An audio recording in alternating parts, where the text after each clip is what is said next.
You know I can't recall the day dream became my life.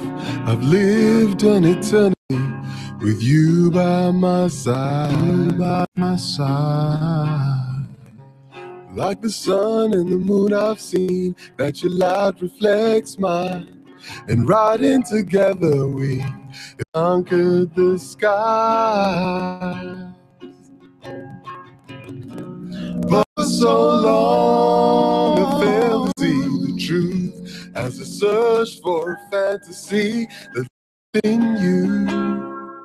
Said, how did you know that you'd be my angel when your wings were trapped into my heart? Where did you see that we would?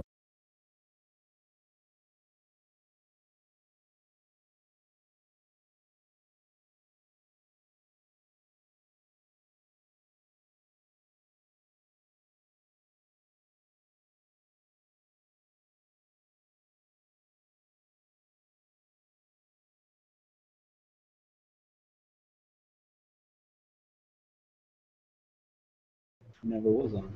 Yeah, he's the. Yeah, that. Yeah, that. Turned you off when you first got in.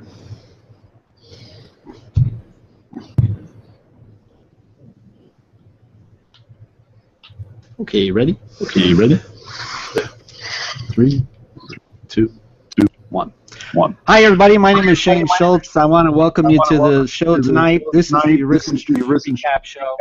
It's the live recap show. This is where we actually talk about some more memorable moments that we had on Sunday's show, which this Sunday we talked about a very tough subject, a little bit different show than what we're used to.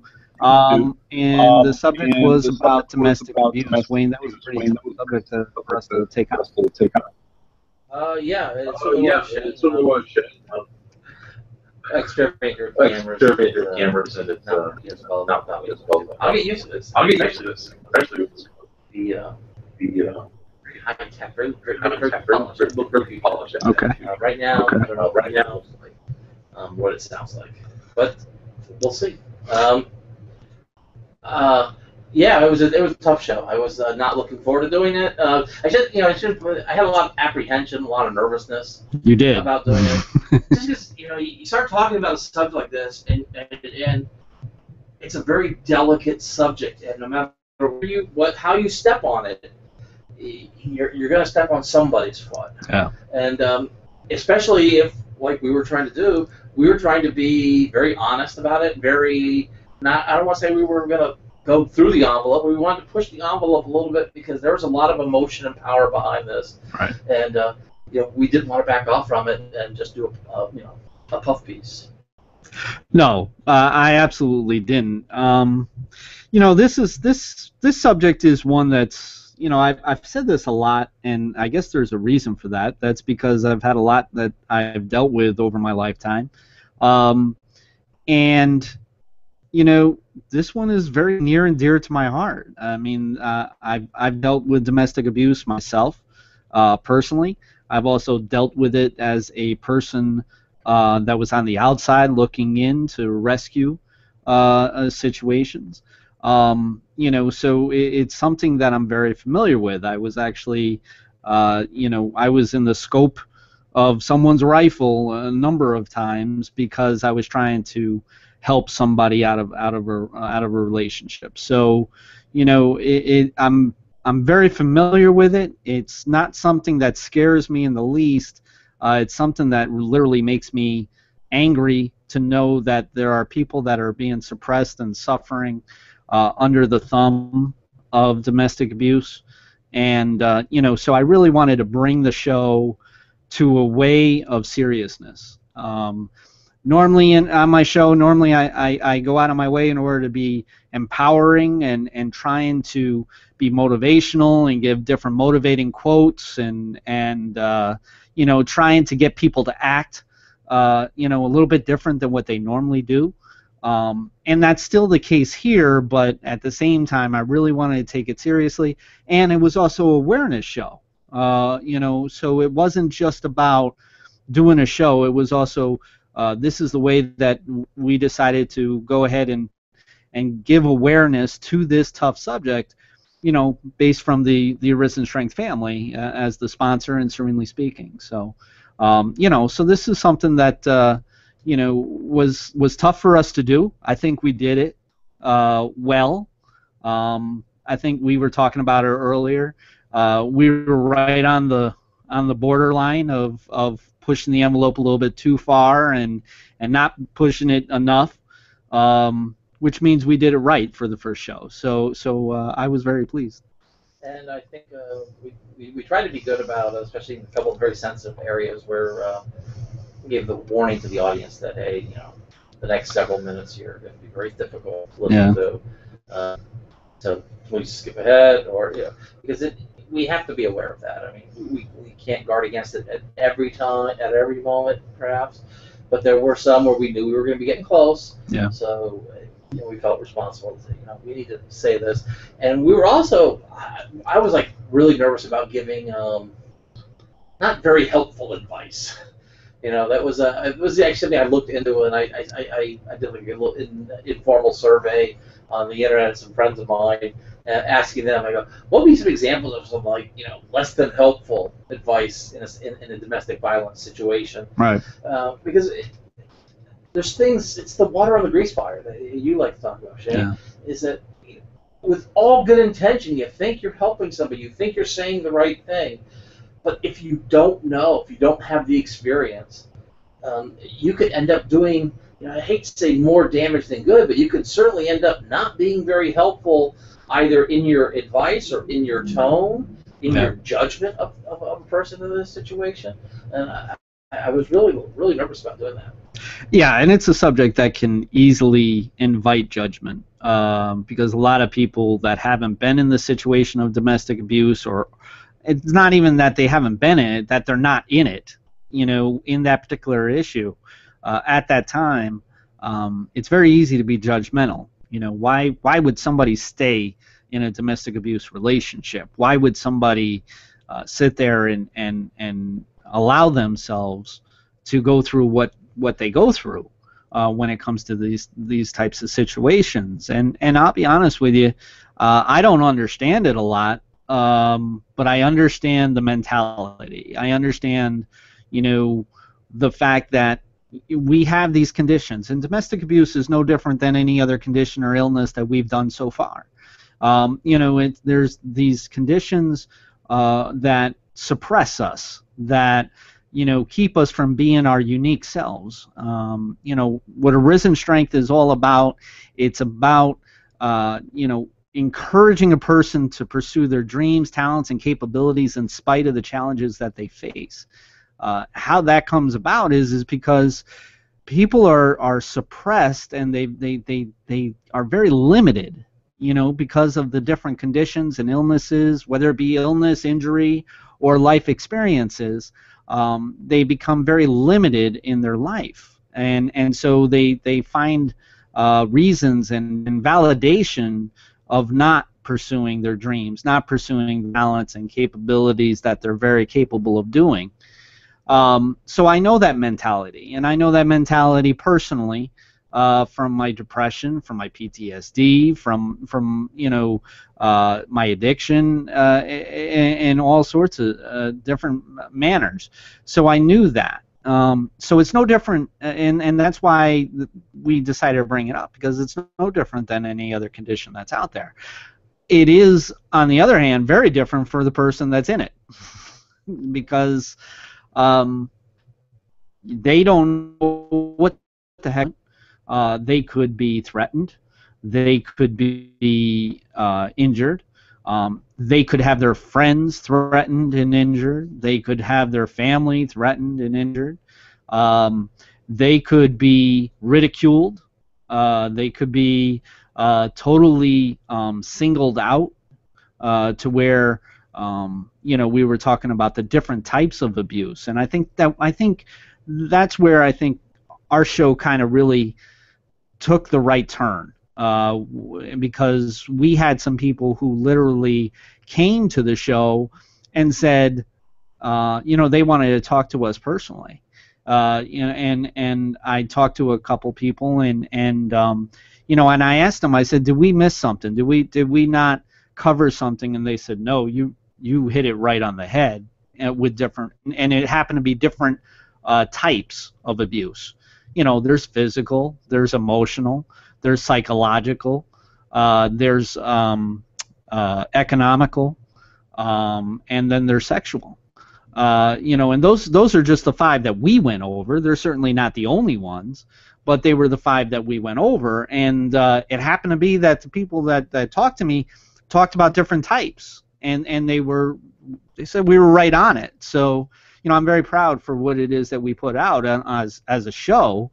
But at the same time, you could feel the suppression just by talking to people. You can literally feel the fact that how being in an abusive relationship, you're really underneath that thumbnail, and so to speak, and just through the chat, much less in real life, right in front of you, face to face. Yeah, it was related to that expression. Another is the isolation. I mean, they kind of go hand in hand, right? And as well as the previous thing we talked about. That suppression goes hand in hand with this isolation, and then it's perpetuated because of the silence. Sure. People don't talk about it. People don't know how to ask for help. People don't think to ask for help. There's a certain level of awareness you have to have that says, I am being suppressed here. I am being isolated here. I'm all out of ideas and I don't know what to do. Feeling where now I have to reach out for help, and you have to get to this point. You don't have to get to this help; you can do it. But you want to get to this point, whatever is holding you back and isolating you and suppressing you, and not letting you be the full risen, frank person that you really want to be. Right. You have to be willing to take that step to ask for help, because you find out once you start asking for help. That gets the ball rolling, and then you can sort of take over for yourself. And we talk about that here with support, empower, celebrate. Right. That support part, we want to be there in the lives of the people around us. When they ask for help, we want to be able to support them. But then the next step is we want to turn that around on them and then empower them to do it for themselves. But that first step maybe is that support, helping the person on their journey, and then empowering them so they can start taking that journey themselves, and then finally taking that step all the way back where we can celebrate, both the person can celebrate and we can celebrate that, look, another person taking steps on their own. Yeah, and just to be clear, we didn't do this subject, we didn't do this topic at this particular time for no particular reason, or having it just be random, no pun intended to my friend over here who's random thoughts. He's got his own show. But we weren't random about this. We had a couple shows that were before it that I did on purpose, and that was self-esteem, and then the second one was turning the thought. And both of those skills are necessary to be able to even be able to be empowered when it comes to domestic abuse and or any other condition. So, in the next subject that we're going to talk about this week is the freedom of acceptance. And when we talk about that, it kind of is going to fall right in line with the vision of what we kind of set it up so that we can help a person that's in a domestic abuse situation by empowering them to do it for themselves. Because unfortunately you and I, we can't rescue everybody that's out there. The only thing that we can do is that we can give them the strength, the support, the acknowledgement that we understand what it is that they're going through. We understand that there's an effect.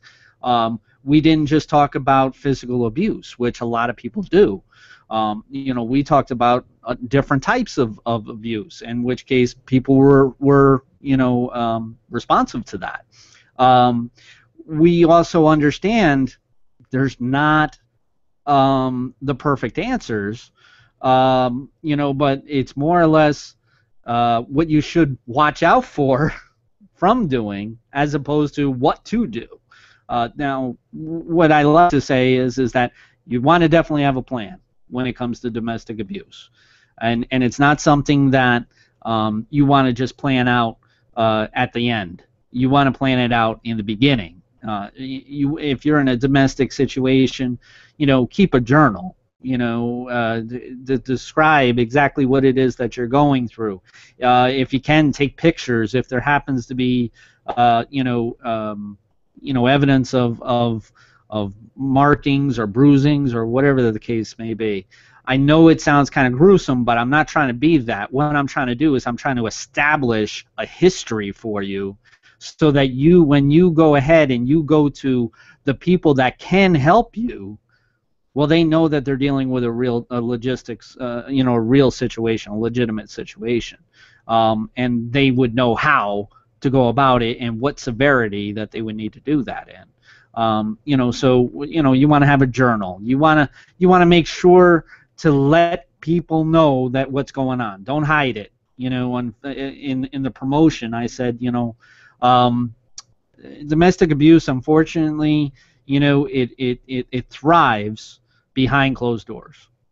And what people, even though that what they're not going through won't hurt them, but it is hurting someone else. And a lot of people kind of responded to that because it really hit home, because a lot of us know what's going on with a domestic issue that's around us. We've seen different looks, we've seen different bruises or markings, or we've heard, next door, as to where something's going on, and for whatever reason we either turn the other way and thank God that it's not us, or we say, it's like I can only do so much, and that type of thing. So it really is necessary to empower the person that's in the situation so they can help themselves out the most, and then have some support, some encouragement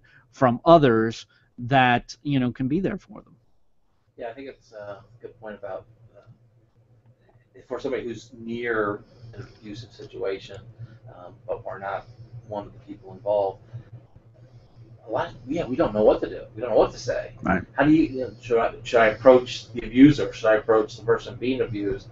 What do I need to do in that situation?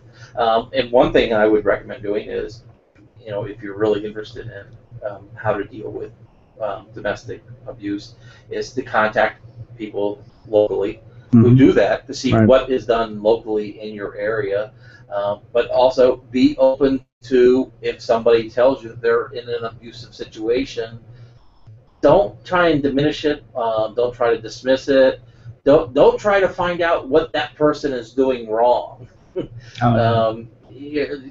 you don't want to shut the person down who's gotten the courage to ask for help. You don't want to do things that make them regret that decision, because it is hard to get out of an abusive situation. We talked about this at a TED Talk by, and I think her name was Leslie Morgan.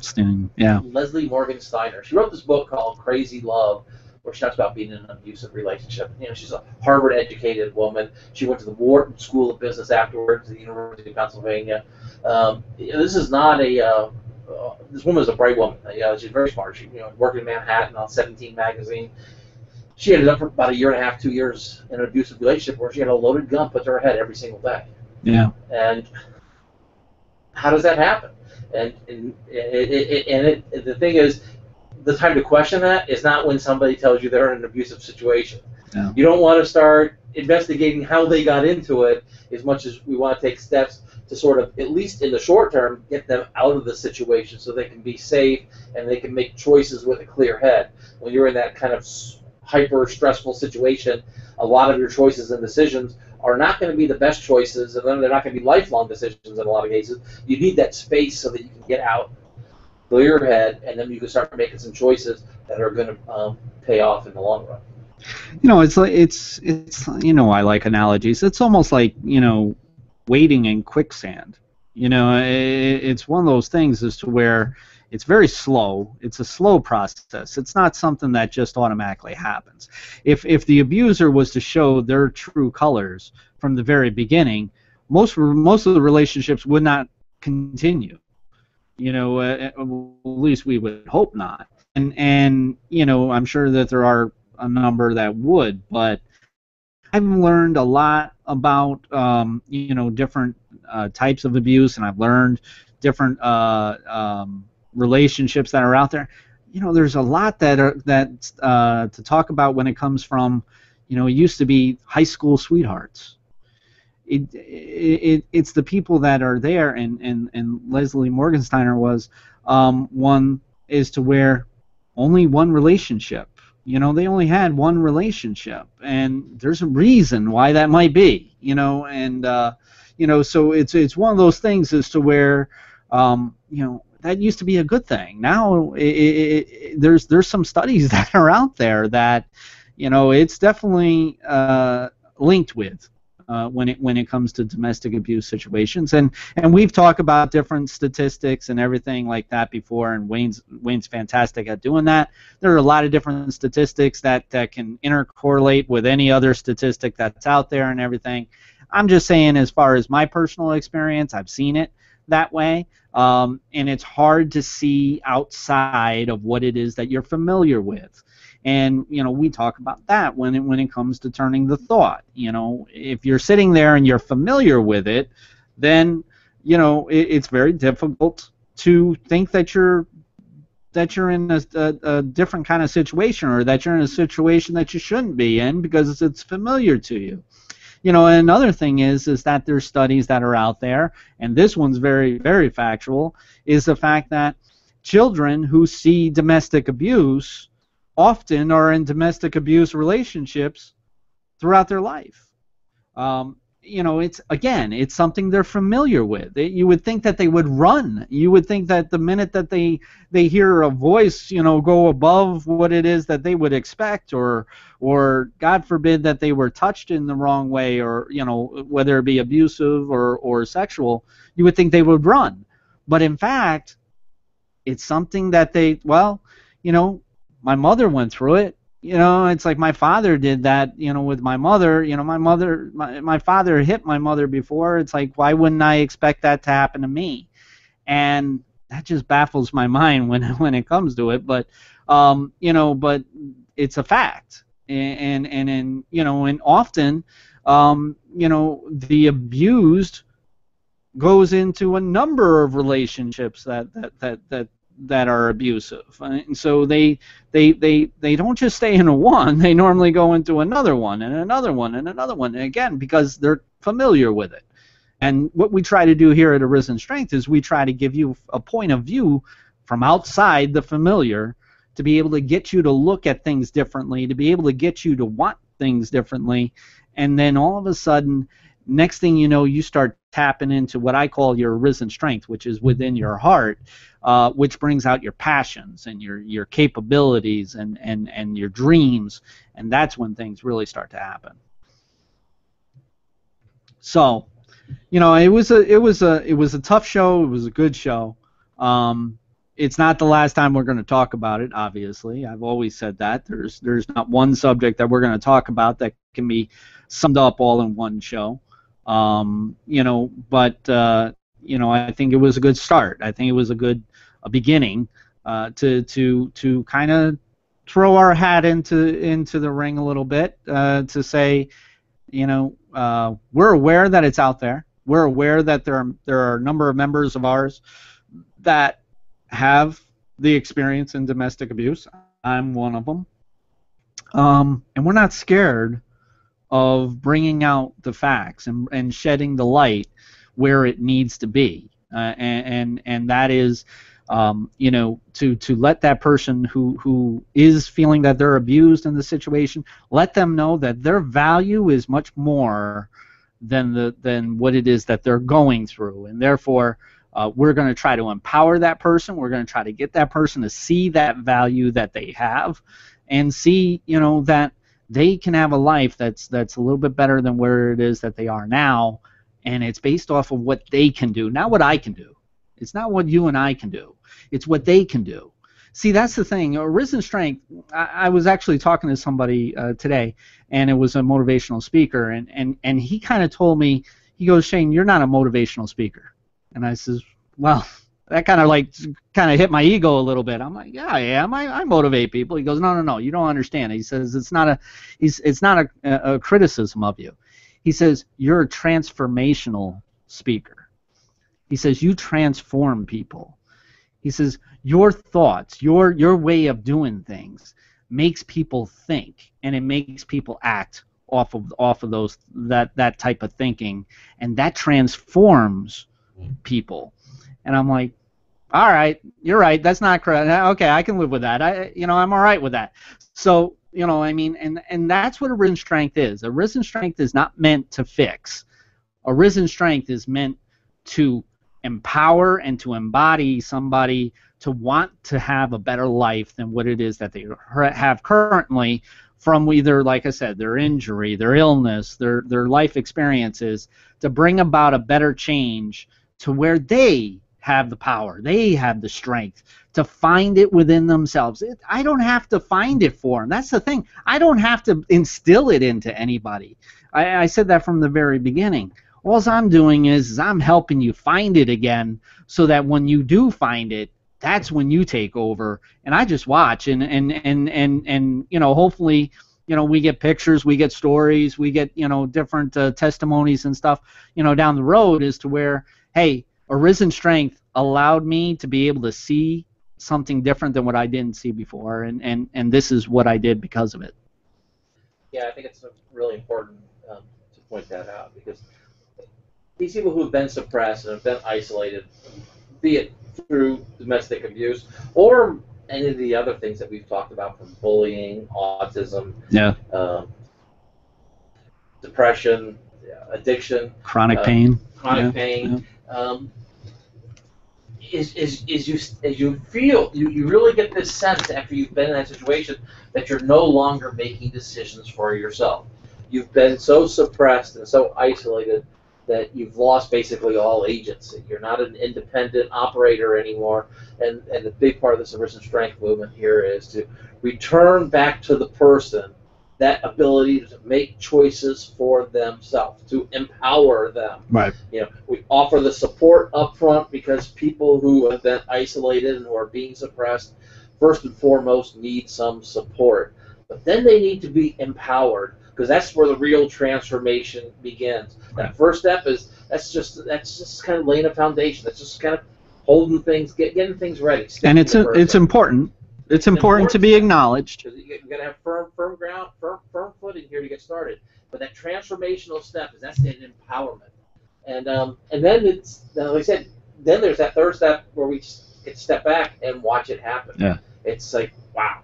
And it's amazing, because it's inside of all of us. There's something inside of all of us when we're allowed to make choices for ourselves, provided we have supports when we do it. It's people who don't have the supports maybe make a couple of wrong choices, because, you know, when you're making choices for yourself, you're going to make mistakes. We've all done it. I've made choices for myself. I've made mistakes. And if you're not careful, it can shut you down. You stop making choices for yourself. You start living for somebody else, completely for somebody else. And it's completely suppressed, completely isolated. You're no longer your own individual person, and that needs to be woken up again. Yeah, absolutely. And that's Arisen Strength. You know, it's within us. It's within us all. And the only thing that I do as a creator is I give that platform, and then what I do is I have a team that helps me be able to have you have different ways of seeing it within you again, and then all of a sudden it catches fire, and next thing you know, just sit back and watch and see the difference that it makes. So so that's Arisen Strength.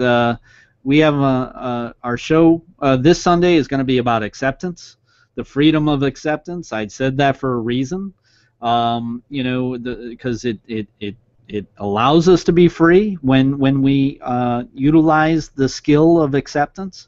We're going to go over that, which again it falls in line with what we've been doing a little bit. We also talk on the on Blog Talk with Michael with the Journey into the Light network on Mondays at 8 p.m. Eastern Time. I'm having a good time with that, to be honest with you.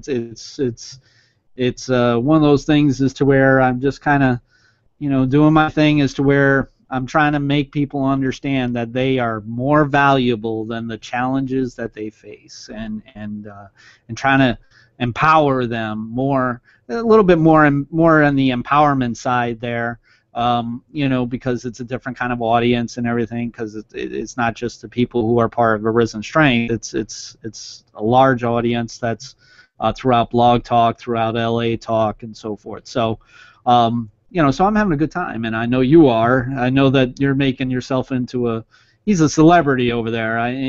They're all looking for him, to see what he's going to do in the chat room. So, definitely when you see us there at 8 o'clock, make sure to say hi to Wayne, and you'll have a good time. I promise you. Contact us. How you get to contact us? If you want to email us, which quite a few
I can't recall the day your dream became my life. I've lived an eternity with you by my side. You by my side. Like the sun and the moon, I've seen that your reflects mine, and riding together we have conquered the sky. But for so long I failed to see the truth as I searched for a fantasy that lived within you. Said, how did you know that you'd be my angel when your wings were trapped into my heart? Where did you see that we would be wonderful and our dreams would live where we are? The first time I saw your face, my life forever changed. For in you live God and man is one and the same. One and the same. Never knew how much I needed you till alone across the sands, and found life without your love I could not withstand. Yet you opened your heart to let me fly, and as a rose on the wings of love, I felt you inside. Said, how did you know? How did you know that you'd be my angel when your wings were trapped into my heart? Where did you see?